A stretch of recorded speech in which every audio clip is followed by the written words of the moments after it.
আজ আমরা বিশেষ একটা গুরুত্বপূর্ণ প্রেস মিট করতে যাচ্ছি।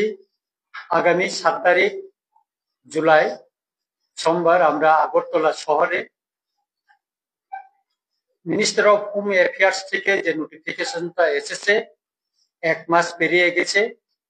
রাজ্য সরকার ত্রিপুরা গভর্নমেন্ট ওই ব্যাপারে এখনো পর্যন্ত কোনো ইনিশিয়েটিভ নেয়নি। তার পরিপ্রেক্ষিতে আগরতলা শহরে একটা বড় র্যালি আমরা করতে যাচ্ছি। এই র্যালিটা হবে সম্পূর্ণ অরাজনৈতিক এবং ধর্ম ভিত্তিক নয়, এটা সম্পূর্ণ আমরা অরাজনৈতিক ভাবে আমরা এই র্যালি করতে যাচ্ছি। আজকে আমাদের এই সাংবাদিক সম্মেলনে উপস্থিত আছেন আমাদের কাউন্সিল অফ ত্রিপুরা হঠাৎ কনভেনার স্যার বীরেন্দ্র ত্রিপুরা, দেববর্মা বসং থেকে উপস্থিত আছেন প্রেসিডেন্ট স্যার মহানন্দ দেববর্মা, আমাদের ভাইস প্রেসিডেন্ট অমরদীপ দেববর্মা, এবং আমাদের সোশ্যাল ওয়ার্কার অসিত দাস, এবং আমাদের সোশ্যাল ওয়ার্কার আশিরাম রিয়াং, সুরন দেববর্মা সহ অন্যান্যরা এখানে উপস্থিত আছেন। ওই দিনের র্যালিতে এবং আমাদের যে এখানে মাস গ্যাদারিং হবে সেদিন মহারাজ থাকবেন, উপস্থিত নিজে থাকবেন এবং তিনি র্যালিটা উদ্বোধন করবেন।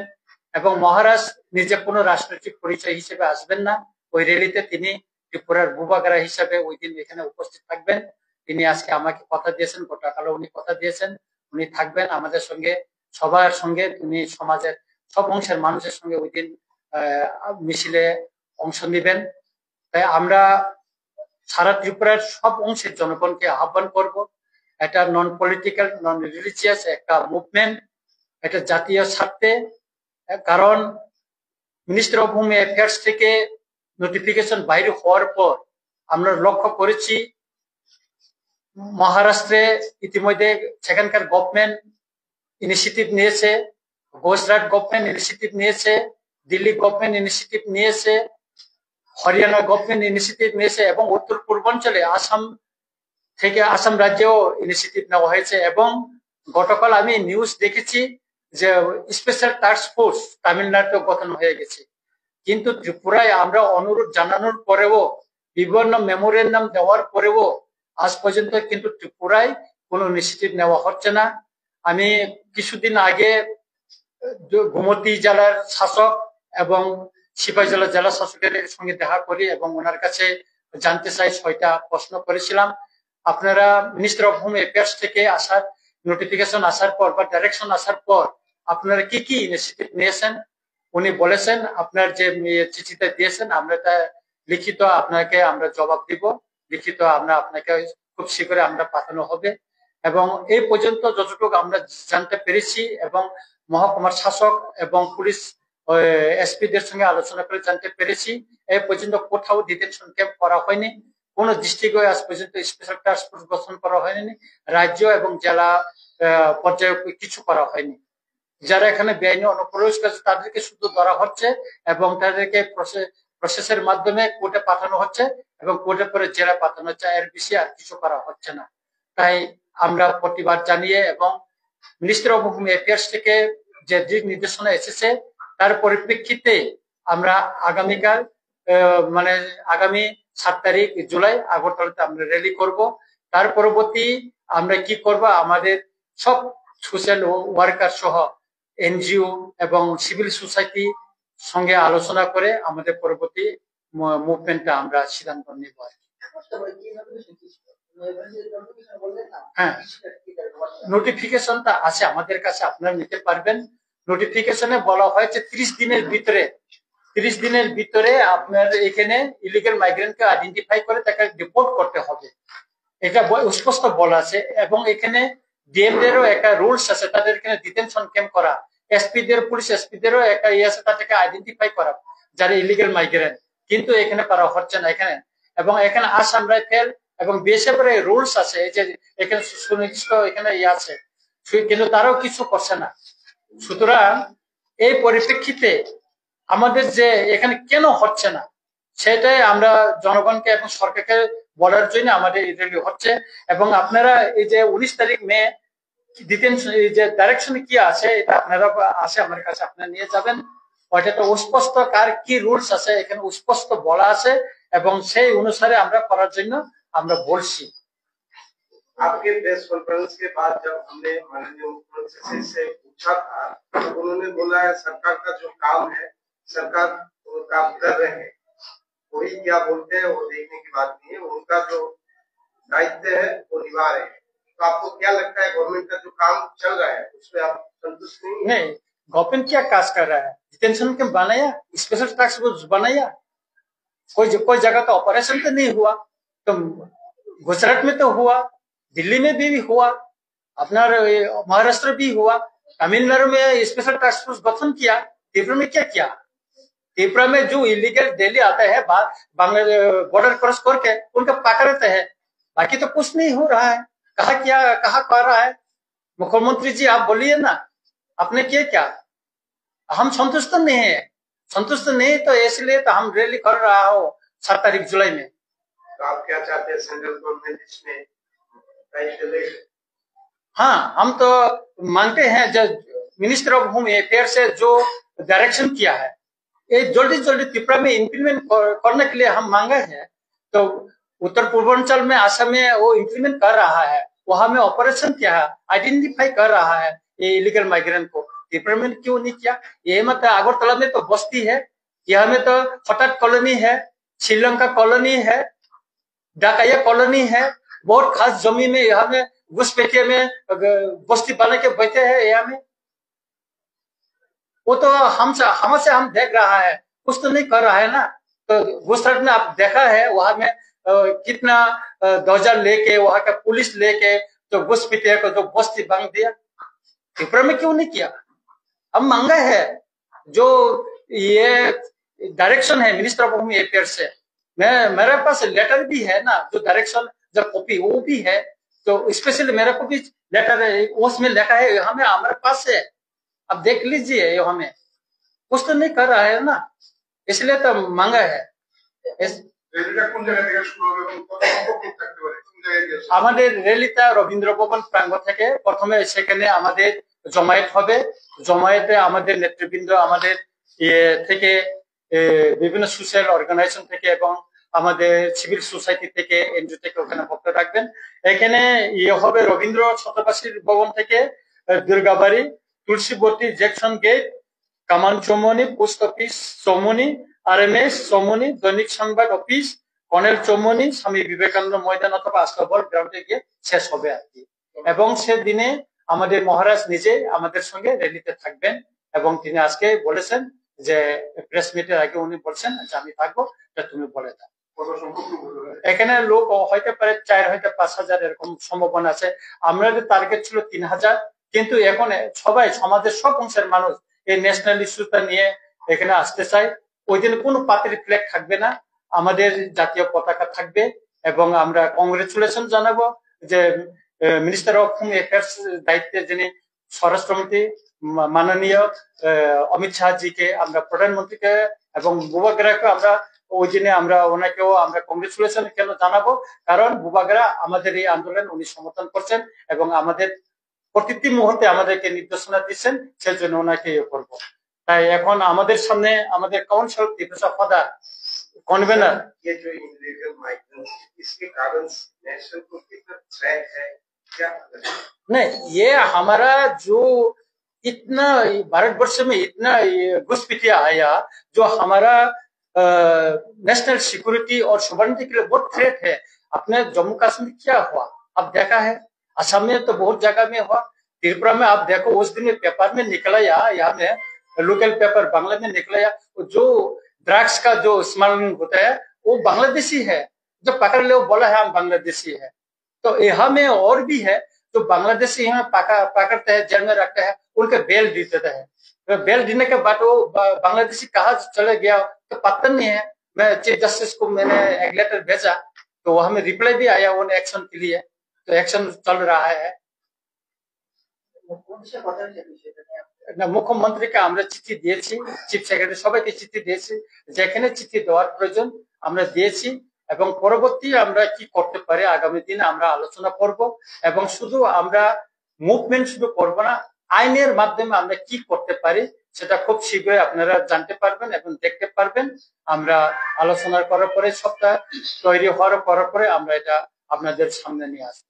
পাশাপাশি যারা এই ধরনের যারা বাংলাদেশ থেকে যারা এখানে এসে স্থায়ীভাবে বসবাস করছে, ওদের যারা কাগজ বানিয়ে দিচ্ছে, ওদের বিরুদ্ধে আপনাদের কি? ওদের বিরুদ্ধেও আমরা আমার প্রতিটি চিঠিতে আমরা লিখেছি, এখানে যারা যে বাংলাদেশি অবৈধভাবে যারা এখানে এসে বসবাস করছেন, যারা কাগজ বানাচ্ছেন, তাদের যে Aadhaar card, ration card, PAN card, ওটা জেনুইন, কিন্তু ওইটা বাইর করার জন্য যে সমস্ত কাগজ সাপোর্টিং যে ডকুমেন্টস দিয়েছে ওইগুলি সব ফেক। আমরা বলেছি আর ওয়ার্ড গুলিকে চেক করার জন্য কোথায় থেকে সে আছে। এমন এখানে আছে, আমার কাছে তথ্য আছে, আমার হোয়াটসঅ্যাপ ভরে গেছে যে বুর্জমনগরে এখন ইন্ডাস্ট্রির ভিতরে একজন চাকরি করছেন, ওনার বাবা এখনো বাংলাদেশের হেডমাস্টার। এমন তথ্য আছে যে বিধানসভার নির্বাচনে উনি প্রার্থী হয়ে জিতেছেন, এমএলএ করেছেন, এরকম লোকও আছে। পুরো তথ্য আছে, উনি আসাটা 1980 সনের পরে আছে এখানে, এরকম তথ্য আমার কাছে আছে। এমন লোক আছে পার্বত্য চট্টগ্রাম থেকে আছে, এখানে আগরতলায় বিল্ডিং বানিয়ে বসবাস করছে, এখানে আম বাগান করছে বিভিন্ন জায়গায়। এবং পার্বত্য চট্টগ্রামের থেকে এমন লোক আছে এখানে, মানে আমি যখন রাজশাহী বাড়িতে যাই বা অন্য অংশে যায়, মানে কি বলবো, সেখানকার মানুষ, গ্রাম সেখানে তৈরি হয়ে গেছে, বাগান হয়ে গেছে, প্রচুর লোক ঢুকছে। শুধু এটাই নয় যে ইলিগাল মাইগ্রেশনের জন্য কিছু কিছু যেটা এডিসি এলাকা ইতিমধ্যে এডিসি বহির্ভূত করে দেওয়া হয়েছে। বিশ্রামগঞ্জ ওটা একসময় এডিসি এলাকা ছিল, কিন্তু এখানে জনসংখ্যাটা যখন নন ট্রাইবেল বেড়ে গেল, এটা এডিসি বহির্ভূত করা হলো। তারপরে চম্পকনগর বাজার, ওটা একসময় এডিসির এলাকার হাতে ছিল, এটা যখন জনসংখ্যা বৃদ্ধি হওয়ার পরে এটাকে বহির্ভূত করা হইলো। যেমন দুর্গা চৌধুরী পাড়া, সেভাবে ওইভাবেই করা হইলো।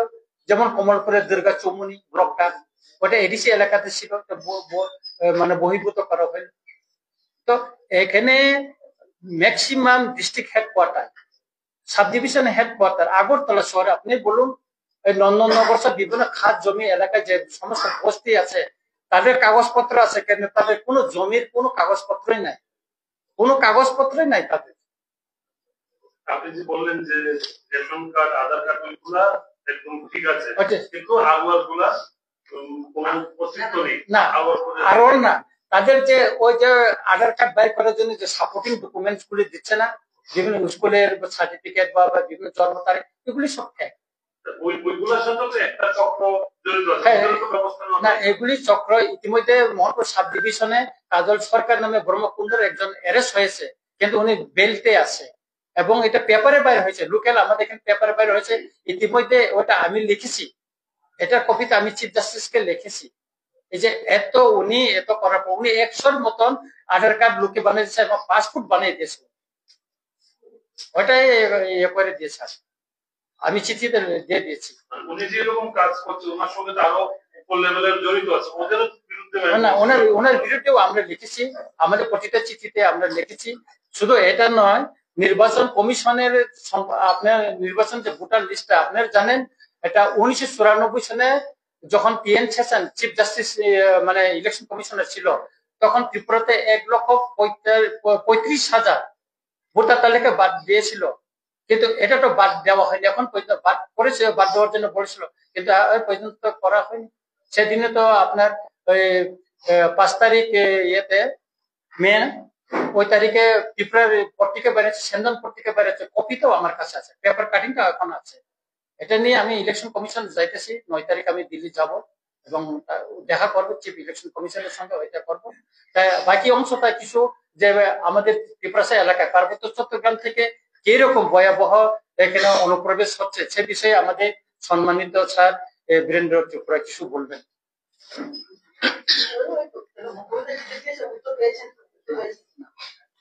নমস্কার, নমস্কার সাংবাদিক ভাইদের।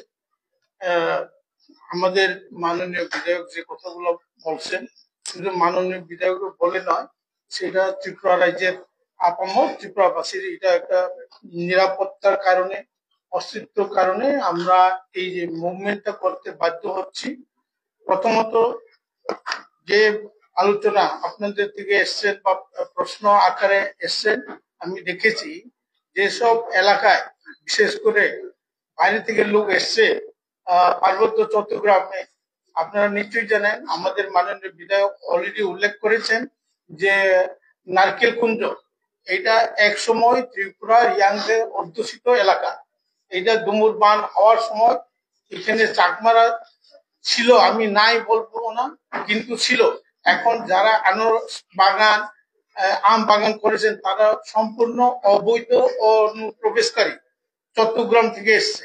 এবং বাংলাদেশ থেকে যখনই আমাদের ওসি সাহেবের সঙ্গে আমি দেখা করেছিলাম, ওসি সাহেব যখন যেসব লোকগুলোকে ধরে নিয়ে আসেন দলে, তারা আধার কার্ড আর দেখাই দেয়, তাদের ভোটার কার্ডও দেখাই দেয়। এটা এরকম হয়, যার কারণে গন্ডাছড়া সবচেয়ে বাংলাদেশি দোকান, চট্টগ্রাম থেকে দোকান, তারা ডাবল এই সিটিজেনশিপ নিয়ে রয়েছে। চট্টগ্রামের মধ্যে খাগড়াছড়ি, পানছড়ি, রাঙ্গামাটির লোকগুলা সবারই তাদের ইন্ডিয়ান ভারতীয় নাগরিক সার্টিফিকেট রয়ে গেছে। এবং এখানে চাকমা আদমের এখানে প্রীতি চাকমা গ্রুপ, এই ত্রিবঙ্গিল চাকমা গ্রুপ, এই লোকগুলা এখানে বসবাস করছে। এটা ভারত সরকার জানে, আমি এখানে বিস্তারিত কিছু বলবো না।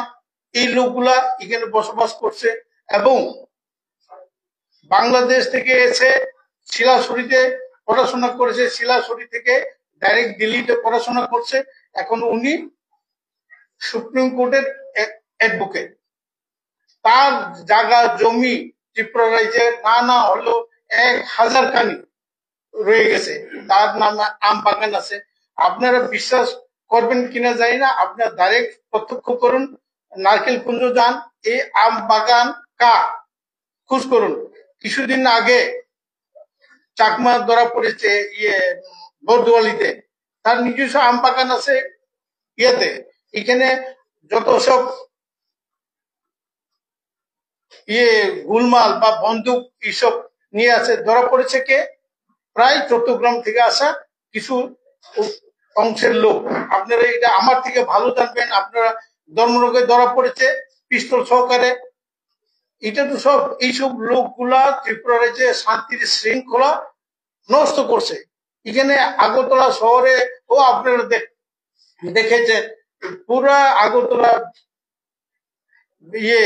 চতুর্দিকে বিস্তৃত ভাবে কিছু চট্টগ্রাম বাসীর লোক বসবাস করছে। তার জামাই খাগড়াছড়ির অফিসের একজন পিএ কাজ করছে, ওখানে জেলা সদস্যের তার পরিবার আসাম রাইফেল স্কুলে পড়াশোনা করছে, এখানে দালান বাড়ি করছে। এবং যেভাবে তাদের কীর্তিকলাপ, এটা আপনারা জানেন। বিশেষ করে যে আগে এডিএম ছিলেন নর্থ ত্রিপুরার কৈলাসহরের অনুভূতিতে, এই এডিএম সাহেব আপনার সাসপেনশন হয়েছে তার কীর্তিকর্মের ফলে। কোথাও তারা কিছুদিন আগে ধলাই ডিস্ট্রিক্টের ডিএম এর কাছে এসডিএম সুলিন্তা যে চিঠি দিয়েছে, এখানে প্রচুর নাম আছে। আপনারা দাদার মাননীয় বিধায়কের কাছেও আছে, আমার কাছেও আছে, এখানে অনেক নাম আছে। তারা প্রচুর জায়গা জমি ক্রয় করছে। এখানে বিশেষ করে দেখা যায় এখানে ডিসি ছিলেন, এসডিএম ছিলেন, এই লোকগুলা বিডিও ছিলেন, এই লোকগুলা এখানে জায়গা ক্রয় করছে। তারা কোথায় থেকে আসে? চট্টগ্রাম থেকে তো আসে, এর ছাড়াও তারা আসে অরুণাচল প্রদেশ থেকে। কিছুদিন আগে প্রেমা খান্ডু অরুণাচলের মুখ্যমন্ত্রী বলেছেন আমাদেরকে দুটো সমস্যা, বড় সমস্যা আছে। তার মধ্যে একটি হচ্ছে আসাম অরুণাচলের বর্ডার নিয়ে তাদের সমস্যা, এই সমস্যাটা তারা ওভারকাম করেছে। দ্বিতীয় সমস্যা কি? চাকমা হাজংয়ের সমস্যা। অরুণাচল প্রদেশে কখনো তাদেরকে সিটিজেনশিপ দেওয়া হয় নাই, তারা এটা বিরোধিতা করছে। সুপ্রিম কোর্টের রায় হয়েছে তাদেরকে ভারতীয় নাগরিক দেওয়ার জন্য, কিন্তু ওখানকার লোকের কিরেন রিজিজু বলেন বা প্রেমা খান্ডু বলেন, তারা বলেছে তারা সিটিজেনশিপ পাবে, কিন্তু তাদেরকে এসটি হিসাবে ট্রিট করা হবে না। এবং তারা ওইখানে জমি জমা কিনতে পারবে না। এটা করেছে যেহেতু সুপ্রিম কোর্টের রায় অবমাননা করতে পারবে না, কিন্তু তাদেরকে জমি জমা কিনতে দেবো না, এসটি তারা করবে না। এইসব লোক কোথায় চলে আসছে? ত্রিপুরাতে। Tripura is fertile land.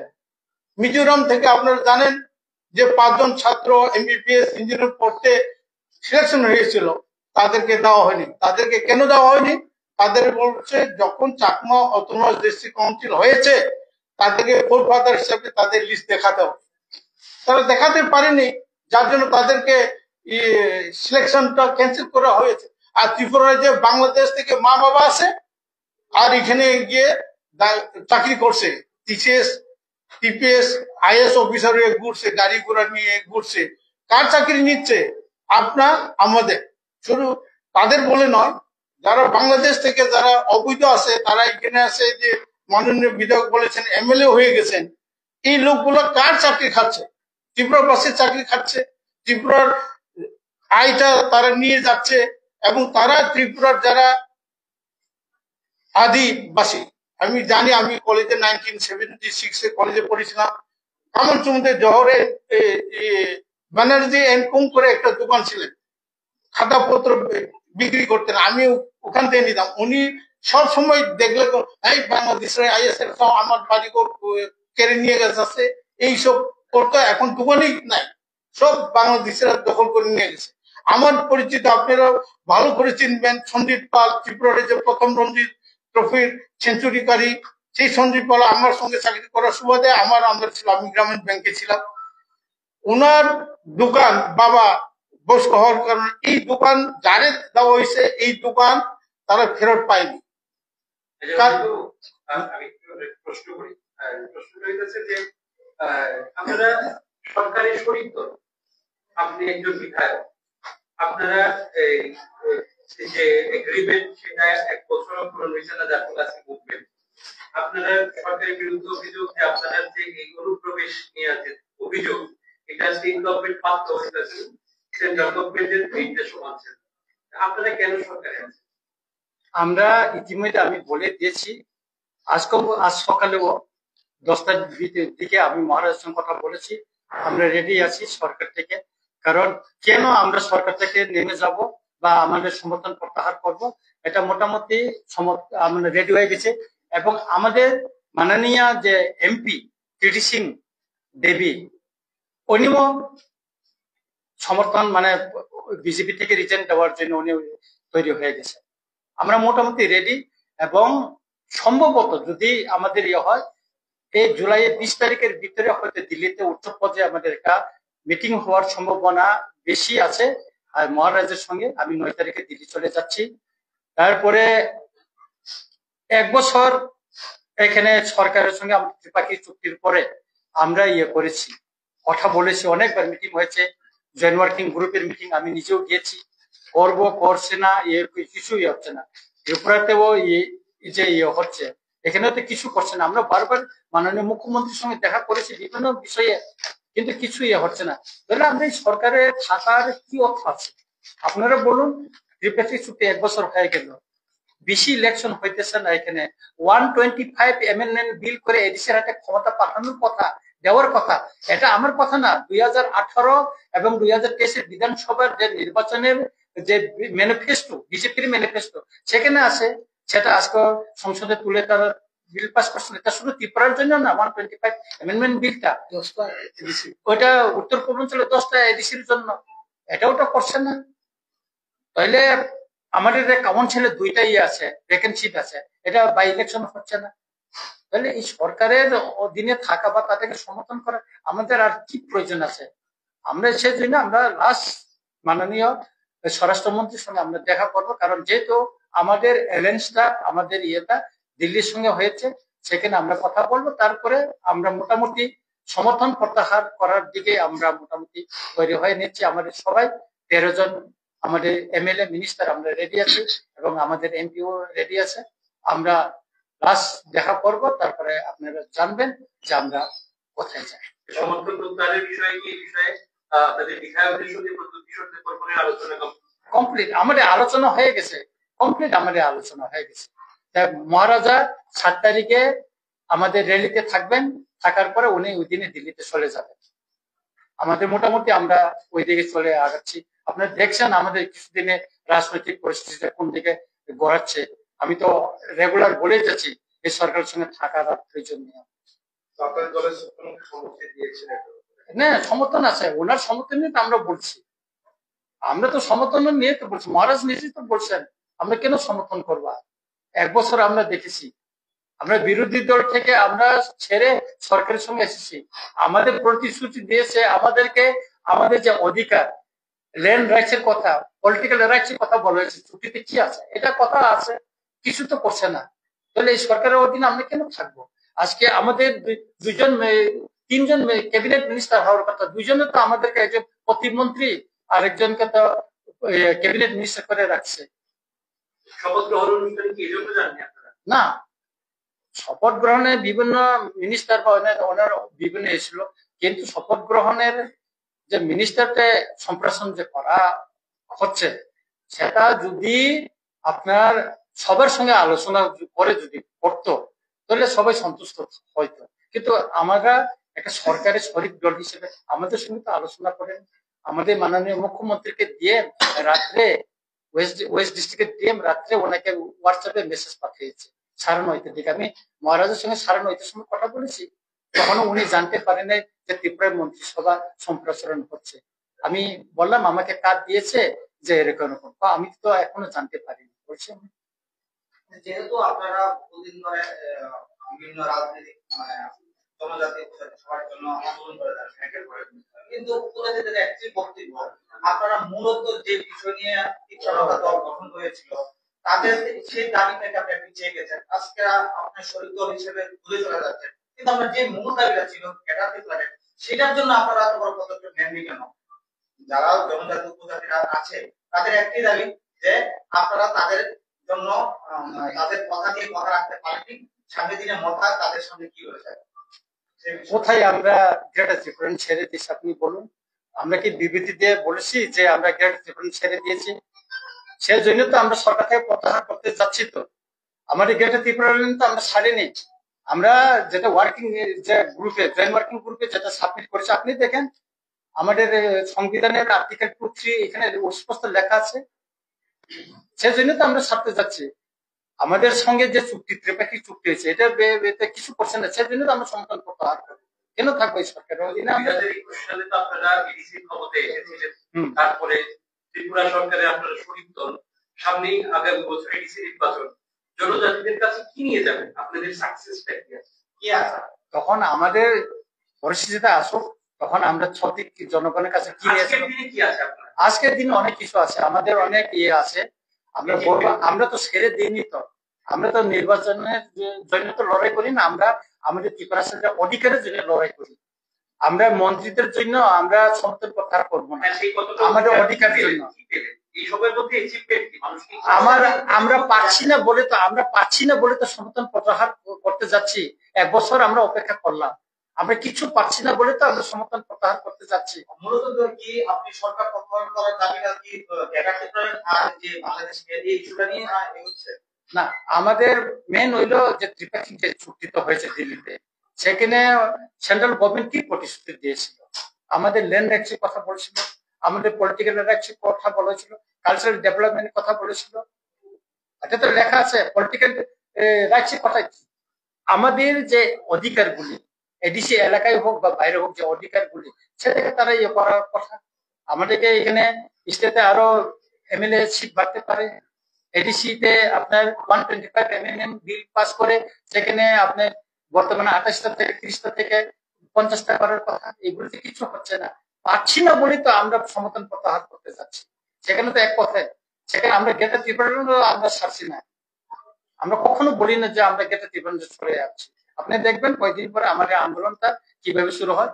কারণ আমরা এখন বলবো জনগণকে, আপনারা বলছেন সরকারে না যাওয়ার জন্য, আপনারা কিছু পাচ্ছেন না। সরকারে আমরা 1 বছর বলছি, সরকারের সঙ্গে আমরা আছি। এখন যদি কিছু দিচ্ছে না, তাই আমরা মাঠে নামবো, জনগণকে দিয়ে বলবো। আমরা তো আর অন্যান্য পার্টির মতো না যে পাক বা না পাক 5 বছর তাদের সঙ্গে থাকবো। আমরা একটা ছবি ভাইরাল হয়েছিল কংগ্রেসের সঙ্গে কি পরিকল্পনা করতে না, এটা তো চা চক্র ভাই, যে কোনো সময় তো সবার সঙ্গে, আমি তো সুদীপ রায় বর্মার সঙ্গে দেখা করি, গোপাল রায়ের সঙ্গে আমারও তো কথা হয়, জিতেন চৌধুরীর সঙ্গে তো আমার চা চক্র হয়। তাই বলে কি আমি ওনার সঙ্গে কি মিশে গেছি? যার যার আদর্শ নিয়ে যাদের, এটা তো রাজনীতিতে সবার দেখা হবে। যে আমরা স্বরাষ্ট্রমন্ত্রীর সঙ্গে দেখা করি, তাহলে কি আমরা বিজেপিতে হয়ে গেছি নাকি? আপনার বলুন। Thank you. আপনি বলেছিলেন এখন আগে আপনি বলেছেন যে 1980 সালের আগেও রাজ্যে অনেকে পুরস্কারী আছে এবং তারা বিভিন্ন জায়গায় চাকরি করছে বা থাকছে বা কাগজপত্র বের করে। তো নতুন যে সিআইটা হয়েছে এটার মধ্যে অলরেডি ভারত সরকার একটা দিয়ে দিয়েছে 2014 সালের আগে বা 2014 সালের মধ্যে যারা ভারতে প্রবেশ করেছে মানে হিন্দুদের মধ্যে, ওদেরকে কাগজপত্র দেবে ভারত সরকার। তো আপনারা কাদের বিরুদ্ধে যাচ্ছেন যে এখানে যে কাগজপত্র যে দিব, আপনি সিএ আইনটা ঠিকভাবে পড়ছেন কিনা আমি জানি না। সিএ ফর্মটা যদি ফিল আপ করতে গেলে আপনাকে বাংলাদেশে, যে আপনি বাংলাদেশ থেকে আছেন সেখানকার জমির পত্র বা আইডি কার্ড বা আপনার পাসপোর্ট অথবা ইলেকট্রিক বিল, ওইগুলি কোনো না কোনো ডকুমেন্টস আপনাকে ওইখানে ফিল আপ করতে হবে। আমি বিধানসভায় প্রশ্ন দিয়েছিলাম, মাননীয় বিধায়ক সুদীপ রায় বর্মন প্রশ্ন দিয়েছেন, আজ পর্যন্ত সিএ লাগু হওয়ার পর ত্রিপুরায় কেউ এই পর্যন্ত ফর্ম ফিল আপ করেনি, একজনে ফিল আপ করেনি। তাহলে যে যারা এখানে আছে বাংলাদেশ থেকে হিন্দুরা যারা নির্যাতিত হয়ে আছে, ওখানে যারা নির্যাতিত হয়ে বর্ডার ক্রস করে ত্রিপুরায় আসার পরে তাদের প্রথম দায়িত্ব হচ্ছে কোনো না কোনো থানায় গিয়ে জানানো বা কোনো প্রশাসনের কাছে তাদের জানানো যে আমরা বাংলাদেশে নির্যাতিত হয়ে আমরা ভারতে ত্রিপুরা রাজ্যে এসেছি। এটা নথিভুক্ত করতে হবে। কেউ তো করেনি ত্রিপুরায়, কেউ করেছে? এমন তো কেউ তো করেনি। আজকে যে ক্যাম্পের বাজার কেন হলো? আগে যে 71 সনে যারা রিফিউজি আসলো তাদেরকে ওখানে রাখা হয়েছিল, সেজন্য ক্যাম্পের বাজার হয়েছে। ওইরকম বহুত আছে এখানে অনেক ঘটনা। এই যে Sachindranagar colony, Sukumoy colony, Vivekananda colony, অনেক কলোনি আছে। কোথায় থেকে আছে ওরা? আপনি ভেরিফিকেশন করুন। তারপরে আপনার সিএ তো তারা তো অ্যাপ্লাই করলো না, এখন আবার নতুন ভোটার তালিকা বিহারে শুরু হচ্ছে। স্পেশাল ইন্টেনসিভ রিভিশন বাইরে হচ্ছে। তো এটা বাইরে হলে তো আপনার অনেক, আপনাকে নাগরিক আপনি নিজেকে প্রমাণ করতে হবে, এটা আমাকে কিছু করতে হবে না। শুধু ওইটা না, আপনার আরওয়ারটা চেক করলে তো ধরা পড়বে সে কোথায় থেকে আছে। আরওয়ারটা চেক করুন না। এমন এক তথ্য আছে আগরতলা শহরে তার কোনো জমিপত্র নাই, কাগজপত্র সব আছে, উনি বাড়িতে থেকে সারাটা জীবন শেষ করে দিচ্ছে, সরকারি চাকরি করছে, এরকম তথ্য আছে আমাদের কাছে, নথি আছে। ঠিক আছে, থ্যাংক ইউ।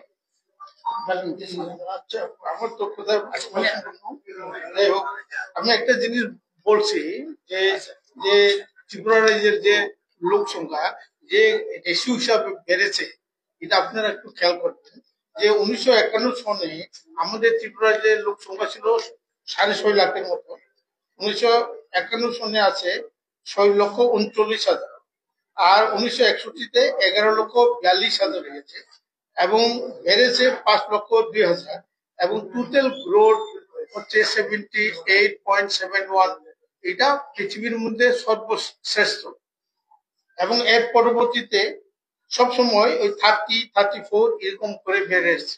আমি এইটা হচ্ছে ত্রিপুরায় 1971 সনে ত্রিপুরা 14 লাখের 15 লাখ আছিল, কিন্তু শরণার্থী এসছে 14-14.5 লাখ। এটা অফিসিয়ালি এসছে, কিন্তু অফিসিয়ালি আসার পর এইটা পরবর্তীতে সবাই যায়নি, রয়ে গেছে। এইটা গুলা একটা প্রশ্ন। আর এখানে ত্রিপুরা রাজ্যে যারা পার্বত্য চট্টগ্রাম থেকে এসছে, আমি একটা উদাহরণ দিচ্ছি, এখানে অন্যান্য যারা জনজাতিরা আছে তাদের গ্রোথ রেটটা কত, আর একটা পার্টিকুলার বিশেষ করে চাকমাদের তাদের গ্রোথ রেটটা কত বেড়েছে, এটা আমার কথা না, সেন্সাসের কথা। সেটা আমি বলছি 1951 সনে চাকমাদের আসলো 60,277, 1951। 1961-তে আছে কত, 22,386। এরপরে 1971-এ আছে 28,662। 1981-তে আছে 34,797। 1991 96,096 জন, ট্রিপল বেড়েছে। আচ্ছা, এটার একটা কারণও আছে। 1983 সনে যারা বাংলাদেশ থেকে এসে বিভিন্ন জায়গায় ক্যাম্প হয়েছে তার জন্য বেড়েছে, ধরে নিলাম ঠিক আছে। তাহলে 1901-এ এটা কমে 64,000 হয়েছে। কারণটা হচ্ছে কি 1997-এ শেখ হাসিনার সঙ্গে এগ্রিমেন্ট হওয়ার পরে কিছু লোক ফিরে গেছে, কিন্তু আরো যাওয়ার কথা ছিল, রয়ে গেছে। এখন তাদের লোক সংখ্যা দেখা যায় 2011-তে 79,813 জন। এখন বর্তমানে আপনার যদি সেন্সাস হয় মিনিমাম তার 1.5 লাখ। তাহলে যেখানে আপনি রিয়াংরা আসলো সেকেন্ড পজিশন 1,88,000, তারা চলে আসবে সেকেন্ড পজিশন। তাহলে এই গ্রোথ রেটটা কোথায় থেকে এসছে সেটাই আমার, এই যে আপনারা সামনে চলে যান, চলে যান বা রাইমা বেলি, শিলাশক্তি চলে যান, গন্ডা শব্দ রাইমা বেলি, সবটাই যে হারে দ্রুত ভাবে বাড়ছে সেটা একটা দেখার বিষয়। যেটা মাননীয় বিধায়ক বলেছেন, আপনারা গিয়ে দেখেন এখানে ডিটেকশন করে, চেক করে, ভেরিফিকেশন করে কিছুই করেনি, এটা একটা। কিন্তু ত্রিপুরার যে যারা চাকমা অধিবাসীরা আছে তারাও এখন মুভমেন্ট করছে, কারণ তাদের বিরুদ্ধে যারা বিদেশি আছে তাদের বিরুদ্ধে তারাও মুভমেন্ট করছে। যারা অরিজিনাল চাকমা তাদের কোনো আপত্তি নাই, অরিজিনাল যারা বাঙালি তাদেরও কোনো আপত্তি নেই, কারণ ত্রিপুরার যে মহারাজ আমল থেকে পাহাড়ি বাঙালি মিলেমিশে আমরা একসঙ্গে থাকি, সেটাও। কিন্তু বাইরের থেকে এসে আপনার চাকরি, আপনার দোকান, আপনার জমি জমা কেড়ে নিবে, সেটা তো আপনারাও চান, কেউ চায় না, ত্রিপুরাবাসী কেউ চায় না। তাই আমরা মেনলি যেখানে আলোচনা হয়েছে, আমরা মেনলি যে হোম মিনিস্টার, মাননীয় হোম মিনিস্টার অমিত শাহজির যে নির্দেশনা আছে, যে ইনস্ট্রাকশন আছে, এটাকে ফুলফিল করার জন্য আমরা র্যালিটা এখানে আমাদের আলোচনার মধ্যে অনেক কিছু পার্টির কথা চলে এসছে, ঠিক এটা না। আমাদের মূল কথা হচ্ছে হোম মিনিস্টারের যে সব নির্দেশনা আছে এটা ফুলফিল করছে না ত্রিপুরা গভর্নমেন্ট। কারণ ত্রিপুরা যে ডিটেনশন ক্যাম্প হওয়ার কথা সেটা করে স্পেশাল টাস্ক ফোর্স করার কথা করেননি, ডেপুটেশন করার কথা করেননি। উনি একটা বিবৃতি দিয়ে বলেছেন আমি এই করছি, এটা তো হয় না। যেভাবে অমিত শাহজি যে নির্দেশনা দিয়েছেন এটা প্রত্যেকটা অক্ষরে অক্ষরে ওনার পালন করতে হবে, কারণ সেন্ট্রাল গভর্নমেন্টের আমাদের যে রাজ্য এবং কেন্দ্র সরকারের যেভাবে নির্দেশনা আছে সেটাকে ফুলফিল মাননীয় মুখ্যমন্ত্রী বা ত্রিপুরা গভর্নমেন্ট করছে না, সেটা হলো মুদ্রা কথা। সেটার বিরুদ্ধে আমাদের মুভমেন্টটা। Thank you.